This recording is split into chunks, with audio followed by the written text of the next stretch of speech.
अगदी जलद व अचूक बातम्यांसाठी पाहत रहा महामीडिया 24 सदैव तत्पर।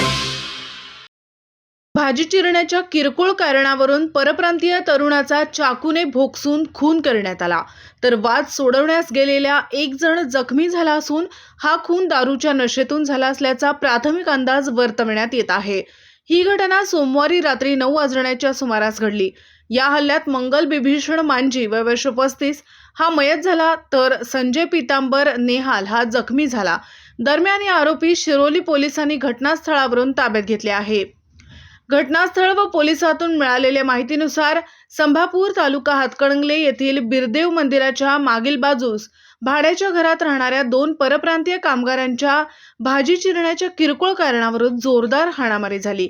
या मारहाणीत आरोपी देवाश्री प्रफुल्लश्री चंदन वय वर्ष 26 मूळ गाव बारारघर पाटणा सध्या राहणार संभापूर तालुका हातकणंगले याने रागाच्या भरात मंगल मांजी याच्यावर चाकूने हल्ला करून त्याला भोकसले। त्यात तो गंभीर जखमी झाल्याने त्याला उपचारासाठी रुग्णालयात दाखल केले असता त्याचा उपचारापूर्वीच मृत्यू झाला। या घटनेने परिसर हादरून गेला। देवाश्री हा संभापुरात अन्य ठिकाणी राहत होता। तिथे त्याच्याच मित्रांसोबत वाद झाल्याने तो सोमवारी सकाळी मंगल यांच्यासोबत राहण्यास आला होता। सोमवारी कामात सुट्टी असल्याने ते बाजारातून आठवड्यासाठी लागणारा भाजीपाला खरेदी करून ते सकाळपासूनच दारूच्या नशेत फुल्ल होते। त्यात रात्री दोघांचा भाजी चिरण्याच्या कारणावरून शाब्दिक वाद सुरू झाला। हा वाद विकोपाला जाऊन मंगलच्या जीवावर बेतला। हा वाद सोडवण्यास गेलेल्या संजयच्याही हातावर चाकूचा वार झाल्याने तो जखमी झाला।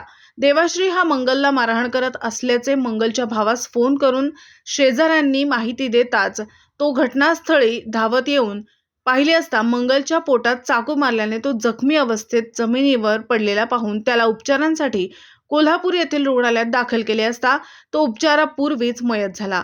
आरोपी देवाश्री याला झालेल्या वादाबाबत विचारले असता तो वेळोवेळी कारणे सांगत असून या दोघांचा कोणत्या कारणासाठी वाद झाला हे अद्यापही समजू शकले नाही। शिरोली पोलीस ठाण्याचे सहाय्यक पोलीस निरीक्षक सुनील गायकवाड यांनी घटनास्थळी धाव घेऊन आरोपीस व अन्य साक्षीदार लोकांना ताब्यात घेऊन या घटनेच्या मुळापर्यंत जाऊन कोणत्या कारणावरून खून केला याचा तपास सुरू केला आहे। मंगळवारी सकाळी 10 वाजण्याच्या सुमारास कोल्हापूर येथील फॉरेन्सिक विभागाच्या अधिकाऱ्यांनी घटनास्थळाची पाहणी केली असून या खुनाची नोंद शिरोली पोलिसात झाली आहे। शिय प्रतिनिधी संदीप कांबळे।